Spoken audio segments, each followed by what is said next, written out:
Hello everyone, मैं हूं आपका अपना वली रहमानी और ये वीडियो स्टार्ट होने से पहले ही मैं एक डिस्क्लेमर दे देना चाहता हूं कि ये वीडियो मैं अपने देश के हिंदू भाइयों के लिए बना रहा हूं।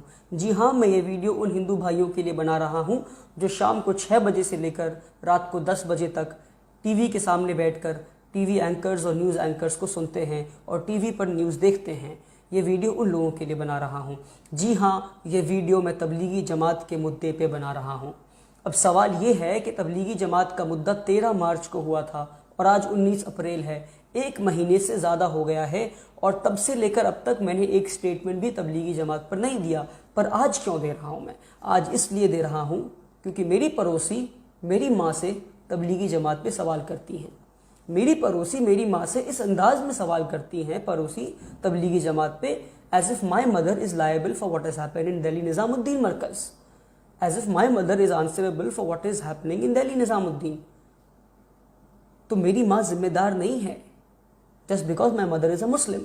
तो इसलिए ये वीडियो उन सारे मुसलमानों के बिहाफ पे बना रहा हूं मैं जिनसे लोग इस तरह सवाल पूछते हैं तबलीगी जमात के बारे में, जैसे कि तबलीगी जमात में जो हुआ निजामुद्दीन में, चाहे वो गलत हुआ या सही हुआ वो तो कोर्ट डिसाइड करेगा, पर तबलीगी जमात में जो भी हुआ उसका जिम्मेदार इस देश का हर मुसलमान है। तो ये वीडियो मैं अपने देश के हर मुसलमान भाई और बहन की तरफ से हर हिंदू भाई और बहन के लिए बना रहा हूँ ताकि आप समझ पाएं कि किस तरह मीडिया मुसलमान कम्युनिटी मुस्लिम कम्युनिटी के पीछे पड़ गई है और एक स्क्रिप्ट के तहत काम कर रही है, ताकि आप समझ पाएं कि क्या सच है और क्या झूठ है। तो हाथ जोड़ के आपसे गुजारिश करता हूं कि इस वीडियो को पूरा सुने आप और ध्यान से सुने, क्योंकि मैं कुछ डेट्स, कुछ फिगर्स, कुछ डेटास, कुछ नंबर बताऊंगा जिसको सुनने के बाद आप समझ पाएंगे कि क्या सच है और क्या झूठ है। तो शुरू करते हैं कि कितने तारीख को तबलीगी जमात का इवेंट दिल्ली में हुआ। दिल्ली के निजामुद्दीन में तबलीगी जमात का इवेंट 13 तारीख को हुआ। कब तक हुआ? 13 मार्च से लेकर 15 मार्च तक, यानी 13, 14, 15, 3 दिन तक तबलीगी जमात का इवेंट दिल्ली में हुआ। पर 13 तारीख को एक और चीज हुआ। 13 तारीख को एक और चीज ये हुआ कि हेल्थ मिनिस्ट्री इंडिया की ये नोटिफिकेशन और ये स्टेटमेंट देती है कि there is no health emergency in India and there is no need to panic, कि इस देश में, हमारे देश में कोई हेल्थ इमरजेंसी नहीं है तो किसी को पैनिक करने की जरूरत नहीं है। पर किसी मीडिया ने यह बात नहीं बताया कि जिस दिन तबलीगी जमात का इवेंट हुआ उसी दिन हेल्थ मिनिस्ट्री कहती है कि कोई हेल्थ इमरजेंसी नहीं है इंडिया में, किसी को पैनिक करने की जरूरत नहीं, कोरोना वायरस की वजह से कोई हेल्थ इमरजेंसी नहीं है। अब आप खुद सोच लें कि जब हेल्थ मिनिस्ट्री कह रही है कोई हेल्थ इमरजेंसी नहीं है तो क्या तबलीगी जमात की गलती है? हो सकती है, गलती हो सकती है, गलती हो सकती है, हम आगे बात करेंगे उस पर हम सिर्फ तबलीगी जमात की क्यों बात कर रहे हैं? क्या मंदिर खुले हुए नहीं थे? क्या मंदिरों में लोग पूजा करने नहीं जा रहे थे? तबलीगी जमात में 13 से लेकर 15 तक लोग मौजूद थे। कितने लोग? 4000 लोग मौजूद थे। तो हम 13, 14, 15 की बात नहीं करेंगे, हम 18 और 19 मार्च की बात करते हैं। तबलीगी जमात के इवेंट हो जाने के बाद किन मंदिरों में कितना पूजा हुआ और कितने लोग आए, कुछ डेटा बताता हूं मैं आपको, कुछ नंबर बताता हूं और गौर से सुने इसको आप। अहमदाबाद मिरर एक न्यूज़ पोर्टल है, टाइम्स ग्रुप का न्यूज़ पोर्टल है, उनका 2 अप्रैल का एक न्यूज़ रिपोर्टिंग है जो इसको मैं आपको बता रहा हूं। आप स्क्रीन पर देख सकते हैं कि मैं झूठ नहीं बोल रहा हूं। अहमदाबाद मिरर का न्यूज़ रिपोर्टिंग है, न्यूज़ का कटिंग लगा रहा हूं मैं। उन्होंने बताया है कि 18 और 19 मार्च तबलीगी जमात का इवेंट कब हुआ? 13, 14, 15, उसके बाद की बात कर रहे हैं हम। 18 और 19 मार्च में किस मंदिर में कितने लोग आए? अतंकुला पोंगला मंदिर जो कि केरला में है, वहां 1 लाख लोग आए। तबलीगी जमात में कितने लोग? 4000 लोग। पर इस मंदिर की न्यूज में कोई चर्चा नहीं है। तिरुपति मंदिर में 40,000 लोग आए 18 और 19 तारीख के बीच में। तबलीगी जमात में कितने? 4000 लोग। पर इस मंदिर का भी कोई चर्चा नहीं है। इस्कॉन टेम्पल के हरीश गोविंद दास जो वहां के हेड हैं, उनका स्टेटमेंट है कि हमारे यहाँ 18 और 19 तारीख के बीच में 12,000 लोग आए और तबलीगी जमात में कितने? 4000 लोग। पर इस्कॉन टेम्पल का न्यूज में कोई चर्चा नहीं है। सोमनाथ मंदिर में कितने लोग आए? 5000 लोग। तबलीगी जमात में कितने लोग आए थे? 4000 लोग। पर सोमनाथ मंदिर का न्यूज में कोई चर्चा नहीं है। पावागढ़ी मंदिर, वहाँ के सुरेश पटेल जो वहाँ के ट्रस्टी हैं, उनका स्टेटमेंट है कि पावागढ़ी मंदिर में 18 से 19 मार्च के बीच में 5000 लोग आए, पर इस मंदिर का भी कोई चर्चा नहीं। भद्रकाली मंदिर के श्रीकांत तिवारी जी वहाँ के ट्रस्टी हैं, उनका कहना है कि 18 और 19 मार्च के दिन 2000 लोग उनके मंदिर में आए। यानी तबलीगी जमात का इवेंट 15 तारीख को ख़त्म होता है 4000 लोग के साथ, और आज तक 1 महीने बाद तक हर मीडिया में तबलीगी जमात पे ही चर्चा हो रहा है। 6 से 10 का शो सिर्फ तबलीगी जमात पे डेडिकेटेड है। एक बार भगवा चश्मा हटाकर देखें कि अगर न्यूज़ रिपोर्टर इस तरह इन मंदिरों के बारे में रिपोर्टिंग करते कि किन किन ने इजाज़त दे दी इन मंदिरों को इतना लोग लाने की, 1 लाख लोग हैं, 40,000 लोग हैं, 12,000 लोग हैं, और 1 महीने तक इन मंदिरों पर चर्चा होता, तो क्या आपको नहीं लगता कि ये मंदिर भी जिम्मेदार है कोरोना वायरस फैलाने के लिए? पर इन पर चर्चा नहीं हुआ है। अब इससे पहले जो आपको मैं नंबर्स और डेट्स और फिगर्स बताया, वो सारे वो नंबर्स थे मंदिरों के, मस्जिदों के, जो लॉकडाउन से पहले और जनता कर्फ्यू से पहले थे, यानी कि 18-19 मार्च तक के थे, जब तक कि देश में बहुत से लोगों को कोरोना वायरस का सीरियसनेस समझ नहीं आया था। तो अब मैं आपको वो डेट्स बताऊंगा, वो नंबर्स बताऊंगा जो जनता कर्फ्यू और लॉकडाउन के बाद का है। यानी कि 22 तारीख को देश में जनता कर्फ्यू होता है और 25 मार्च को ऑफिशियली लॉकडाउन शुरू हो जाता है। यानी 25 मार्च को देश के हर एक बच्चे को मालूम चल गया था कि कोरोना वायरस कितना सीरियस महामारी हमारे देश में है। तो 23 मार्च को क्या होता है, यानी 25 जब 22 मार्च को जनता कर्फ्यू होता है, उसके अगले दिन 23 मार्च को मध्य प्रदेश में शिवराज सिंह चौहान 500 लोगों को लेकर कम से कम एक जश्न मनाते हैं, एक सेलिब्रेशन करते हैं। मध्य प्रदेश में कांग्रेस सरकार को गिराकर बीजेपी सरकार बनाने पर जो एक जश्न मनाते हैं, वो कुछ 500 लोग उस जश्न में होते हैं। कितने न्यूज़ चैनल्स ने इन 500 लोगों पर सवाल किया, शिवराज सिंह चौहान पे सवाल किया, जो कि चीफ मिनिस्टर है मध्य प्रदेश के और पिछले 15 साल से चीफ मिनिस्टर रह चुके हैं। तो ये 23 मार्च की बात है, जनता कर्फ्यू के अगले ही दिन 500 लोग लेकर पहुंच जाते हैं वो।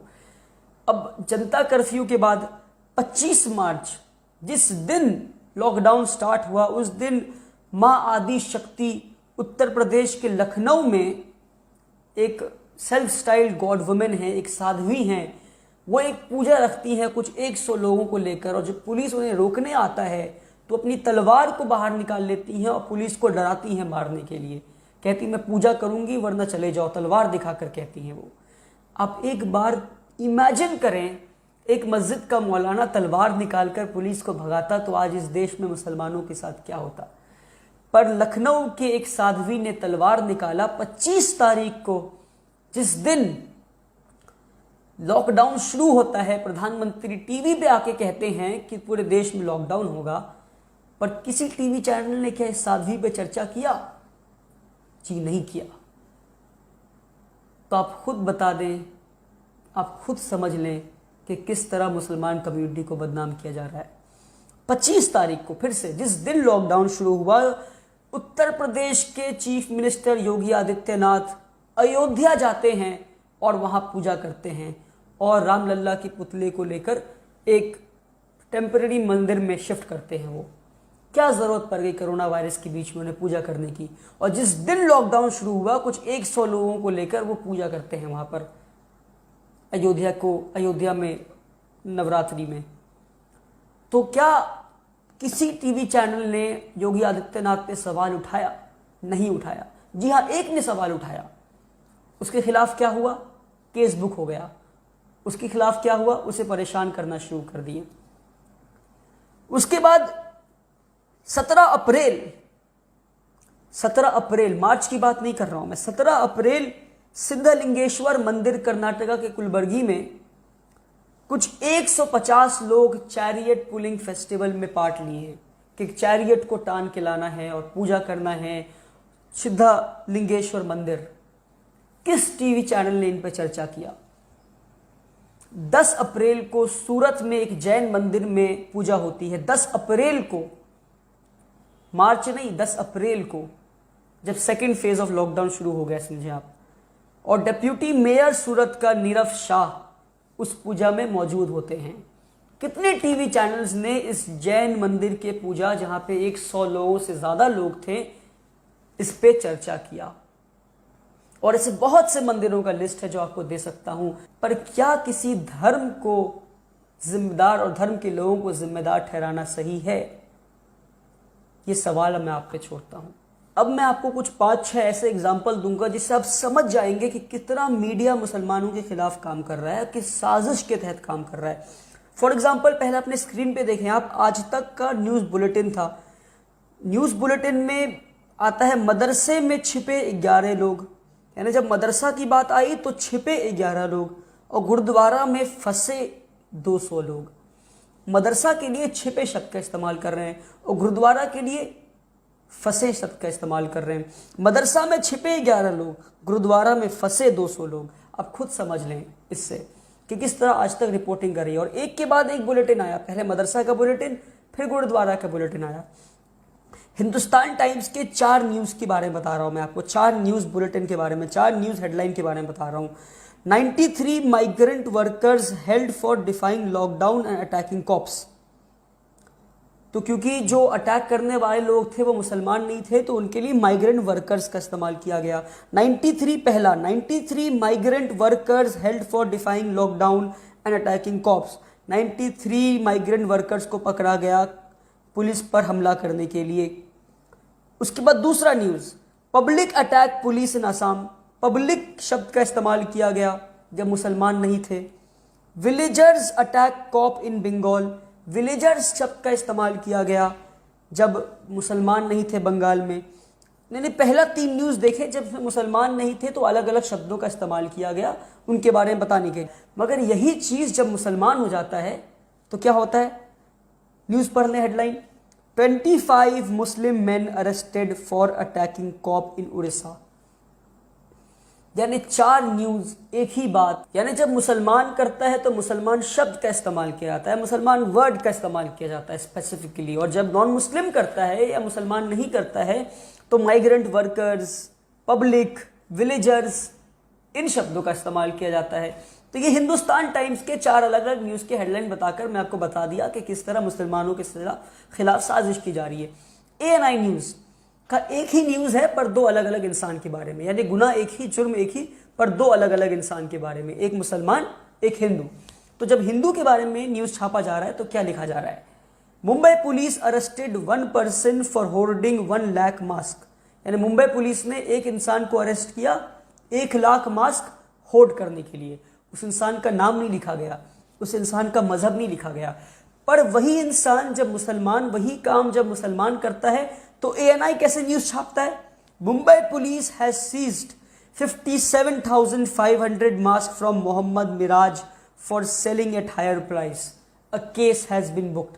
तो उस इंसान का नाम बड़े बड़े बोल्ड शब्दों में लिखा जाता है। तो आप समझ लें कि मीडिया किस तरह काम कर रही है। अभी 4 दिन पहले बांद्रा में, मुंबई के बांद्रा में कुछ 3000 माइग्रेंट वर्कर्स जमा हो गए। तो रिपब्लिक टीवी उस न्यूज को कैसे छापती है? रिपब्लिक टीवी उस न्यूज को कैसे छापती है? अब जमा इसलिए हो गए थे क्योंकि ABP के एक न्यूज एंकर ने, ABP न्यूज के एक न्यूज एंकर ने यह कहा था कि सरकार ट्रेनें खोल रही है, बसें खोल रही है माइग्रेंट वर्कर्स के लिए। फेक न्यूज की वजह से उनके 3000 लोग जमा हो गए। पर कोइंसिडेंटली मुसलमानों की फूटी किस्मत समझे कि जहां जमा हुए वहां एक मस्जिद थी। तो रिपब्लिक टीवी का न्यूज, रिपब्लिक टीवी का हेडलाइन क्या है? बांद्रा मस्जिद के पास 3000 लोगों को किसने इकट्ठा किया? बांद्रा मस्जिद के पास 3000 लोगों को किसने इकट्ठा किया? वाह भैया। एक आखिरी न्यूज के बारे में बताता हूं मैं आपको। न्यूज 18 ने एक न्यूज छापा कि दुबई से एक आदमी लौटा इंडिया और अपने परिवार के 11 लोगों को इन्फेक्ट कर दिया कोरोना वायरस से। उसे भी कोरोना वायरस था और उसके बावजूद, कोरोना वायरस होने के बावजूद वो 1500 लोगों का खाने का इंतजाम अपने घर पे करता है। पैसा वाला इंसान था, 1500 लोगों का खाने का इंतजाम अपने घर पे करता है। उस इंसान का नाम सुरेश था। पूरे न्यूज में उस इंसान का नाम सुरेश यानी कि वो हिंदू भाई थे हमारे, उनका नाम कहीं मेंशन नहीं किया। पर जो न्यूज़ के साथ एक तस्वीर लगाते हैं न्यूज़ को इंटरेस्टिंग बनाने के लिए, वो तस्वीर में वो एक दो मुसलमान टोपी दाढ़ी लगाकर बैठे हैं। यानी जो हेडलाइन पढ़ेगा, पूरा न्यूज़ नहीं पढ़ेगा, उसके दिमाग में वो फोटो देखकर ये परसेप्शन बैठ जाएगा दुबई से लौटा हुआ इंसान एक मुसलमान है। और उस न्यूज़ में पूरा न्यूज़ पढ़कर देख लें आप, कहीं उनका नाम भी लिखा नहीं है सुरेश। तो इस तरह ये लोग साजिश कर रहे हैं। ये कुछ 5-6 आपको न्यूज़ के बारे में बताया मैं आपको, जिनसे हमें ये समझ में आ रहा है कि मीडिया किस तरह मुसलमानों के खिलाफ ये साजिश कर रही है। तो ये 5-6 आइडेंटिफाई हो गए हैं। आप सोचें कि 1 महीने से रोज लगातार कोई न्यूज़ ऐसा नहीं है जहां तबलीगी जमात का डिस्कशन नहीं हुआ, मुसलमान डिस्कशन नहीं हुआ, पाकिस्तान डिस्कशन नहीं हुआ। अगर लोग बैठ जाएं पकड़ने के लिए तो ऐसी कितनी साजिशें इनकी पकड़ी जाएंगी। तो भगवा चश्मा निकालें और आप देखें कि मुसलमान आपका दुश्मन नहीं, ये मीडिया वाले आपके दुश्मन हैं, ये मीडिया वाले आपके दुश्मन हैं। तो ये न्यूज़ चैनल्स का काम था। उसके बाद आपके व्हाट्सएप पे अगर आपको याद है कई सारे वीडियोस आए होंगे कि मुसलमान तबलीगी जमात वाले ने पुलिस वाले पे थूक दिया। फिर उसके बाद ऑल्ट न्यूज़ का न्यूज़ आया कि वो पुरानी वीडियो है, वो फेक वीडियो है। उसके बाद मुसलमान जो है मस्जिद में बैठकर प्लेट चाट रहे हैं कोरोना वायरस फैलाने के लिए। फिर वो बाद में पता चला कि वो भी फेक वीडियो था। वो लोग एक रिचुअल के तहत अपने प्लेट को साफ कर रहे थे, बहुत पुराना वीडियो था। एक और वीडियो न्यूज़ आया कि मुसलमान जो है तबलीगी जमात हॉस्पिटल में नंगे हो जा रहे हैं नर्सेस के सामने, फिर वो बात भी जो है वो झूठ निकली। तो ये सारे अचानक से पुराने वीडियोस आपके व्हाट्सएप तक कैसे पहुंचने लगे? क्या आपने कभी सोचा है? ये बहुत बड़ी साजिश के तहत हो रहा है काम कि कोई 10 साल पुराना वीडियो, 5 साल पुराना वीडियो मुसलमान फल चाट रहा है, वो आपकी व्हाट्सएप तक पहुंच जाता है। तो ऐसे कम से कम 20-25 वायरल वीडियोस हैं जो 10 साल 5 साल पुराने हैं। मुसलमान कहीं फल चाट रहा है, कहीं थूक रहा है, कहीं छींक रहा है। ये सारे वीडियोस आप तक कैसे पहुंच जाते हैं अचानक और आपके फ़ोन तक? यानी एक बहुत बड़ा सेटअप है कहीं पर जो इस पे काम कर रहा है, किस तरह हर हिंदुस्तानी के फ़ोन तक ये वीडियोस पहुंच जाएं। तो आपको ये समझना है कि किस तरह ये लोग काम कर रहे हैं। उसके बाद हमने देखा सूरत में कई 1000 लोग जमा हो गए, माइग्रेंट वर्कर्स। उसका जिम्मेदार कौन है? क्या गुजरात की सरकार जिम्मेदार नहीं है? और ये लॉकडाउन के बीच में ऐसा होता है, इस पे कोई चर्चा नहीं। क्या उनकी वजह से कोरोना वायरस नहीं फैल रहा है? बांद्रा में कुछ 3000 लोग जमा हो गए, क्या उनकी वजह से कोरोना वायरस नहीं फैल रहा है? दिल्ली में 1000 लोग जमा हो गए बस स्टेशन के पास, क्या अरविंद केजरीवाल को जिम्मेदार ना ठहराएं हम? अरविंद केजरीवाल के खिलाफ एफआईआर ना किया जाए? फिर 22 तारीख को जिस दिन देश में जनता कर्फ्यू हुआ, हमने देखा किस तरह पूरे देश में हर शहर में लोग सड़क पर उतरकर ढोल बजा रहे थे, ढोल के साथ बाहर आ गए और चिल्लाने लगे गो करोना गो करोना। एक नाच का, एक सेलिब्रेशन का माहौल था। एक तरफ लोग मर रहे थे, दूसरी तरफ एक सेलिब्रेशन, ढोल लेकर लोग निकले और ऐसे खुशी मना रहे हैं। तो ऐसे हज़ारों की तादाद में हर शहर में लोग निकल गए। तो क्या उनसे कोरोना वायरस नहीं फैल रहा है? इस पे सवाल क्यों नहीं कर रहे हैं लोग? फिर उसके बाद मोदी जी ने कहा कि मोमबत्ती जलाएं, दिया जलाएं। उस दिन कई सारे शहरों में आग लग गया। हमने देखा कई सारे शहरों में लोग मोमबत्ती लेके सड़क पर निकल गए, मशाल लेके सड़क पर निकल गए। कुछ लोग तो जय श्री राम चिल्लाते हुए सड़कों पर निकल गए। तो क्या इनके वजह से कोरोना वायरस नहीं फैल रहा है? अब आप आखिरी बात मेरी समझ लें कि पहला केस जो हिंदुस्तान में कोरोना वायरस का आता है वो था 30 जनवरी। 30 जनवरी में वुहान से पहला एक कोरोना वायरस का केस इंडिया में आता है, केरला में आता है। तो सरकार को क्या उसके बाद इंटरनेशनल फ्लाइट्स नहीं रोक देना चाहिए था? क्या उस एक इंसान की वजह से कोरोना वायरस नहीं फैला पूरे देश में? उसके बावजूद 24 फरवरी को 1 लाख लोगों से ज़्यादा लोग नमस्ते ट्रम्प इवेंट में आते हैं। और नमस्ते ट्रम्प इवेंट में हम जानते हैं आज अमेरिका में सबसे ज़्यादा कोरोना वायरस फैला हुआ है। क्या मोदी जी जिम्मेदार नहीं है 24 तारीख के नमस्ते ट्रम्प इवेंट के लिए, जब 30 तारीख को यानी 24 दिन पहले पहला कोरोना वायरस केस इंडिया में आ गया था? क्या मोदी जी जिम्मेदार नहीं है नमस्ते ट्रम्प रखने के लिए? अब आप खुद ही सोचें कि तबलीगी जमात पे एक छोटा क्लैरिफिकेशन दे दूं उनके बिहाफ में, मैं उनका स्पोक्स पर्सन नहीं हूं। उनका इवेंट 13 मार्च को था और 10 मार्च को उनके लोग हिंदुस्तान में आए। तो 10 मार्च को जब उनके लोग हिंदुस्तान में आए तो क्या सरकार की जिम्मेदारी नहीं थी उनको रोक देना एयरपोर्ट पर ही, या उनका वीज़ा कैंसिल कर देना, उनको आने से रोक देना? और 10 मार्च को जब वो लोग आए तो तबलीगी जमात इस तरह फंक्शन करता है कि 6 तल्ले का बिल्डिंग है, 6 फ्लोर का बिल्डिंग है, उसी फ्लोर में 4000 लोग बंद हो गए और कहीं आना जाना नहीं था उनका। तो जब लॉकडाउन हो गया तो वो लोग कहाँ जाते?